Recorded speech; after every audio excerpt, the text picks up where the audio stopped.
آج 7 ستمبر ہے، جو کہ دنیا بھر کے مسلمانوں میں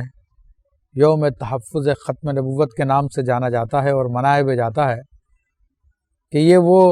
یادگار دن ہے کہ جب مسلمانان پاکستان نے الحمدللہ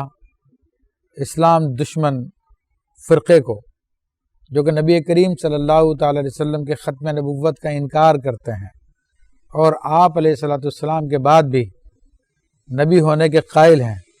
ان لوگوں کی اصل حیثیت کو دنیا کے سامنے واضح کر دیا اور دنیا کو بتا دیا کہ یہ لوگ مسلمان نہیں ہیں، کیونکہ جو شخص بھی ختم نبوت سے انکار کرتا ہے یا اس میں کسی قسم کی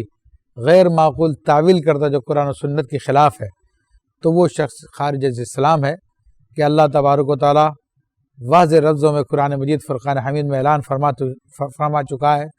کہ ما کان محمد ابا احد من رجالکم ولکن رسول اللہ وخاتم النبیین، کہ محمد صلی اللہ تعالی علیہ وآلہ وسلم تم میں سے کسی مرد کے باپ نہیں ہے، بلکہ وہ اللہ کے رسول ہیں اور خاتم النبیین ہیں، یعنی آخری نبی ہیں۔ اور اس کا خاتم النبیین کا آخری نبی ہونے کا معنی خود نبی کریم صلی اللہ تعالی علیہ وسلم نے نہایت واضح الفاظ میں بیان فرما دیا، فرمایا کہ لا نبی بعدی، میرے بعد کوئی نبی نہیں ہے۔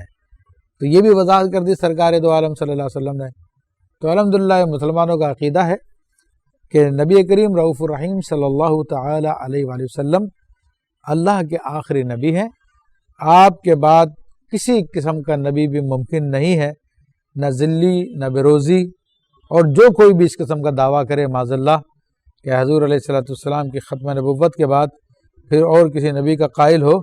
تو وہ خارج از اسلام ہے۔ تو تمام مسلمانوں کو لازم ہے کہ اس عقیدے کو تھامے رکھیں، اور جو لوگ بھی اس عقیدے کے خلاف گفتگو کرتے ہوں تو خواہ تمہارے دوست ہوں، خواہ تمہارے پیر ہوں، خواہ تمہارے استاد ہوں، خواہ کوئی بھی ہوں، ان کو اس طرح سے باہر کر دیں اپنے آپ میں سے جس طرح کہ مکھن سے بال نکال کے پھینک دیا جاتا ہے، دودھ سے مکھی نکال کے پھینک دی جاتی ہے۔ اللہ رسول کے یہاں پہ ان کی کوئی حیثیت نہیں ہے کہ یہ لوگ کفر میں مبتلا ہیں۔ تو اللہ تعالیٰ سے میں دعا کرتا ہوں ہم سب کو ختم نبوت کے عقیدے پہ قائم رہنے کی توفیق عطا فرمائے، اور پوری امت مسلمہ کو تمام ایسے عقائد سے محفوظ فرمائے جو کہ گمراہی کا باعث ہوں۔ آمین بجاہ النبی الامین۔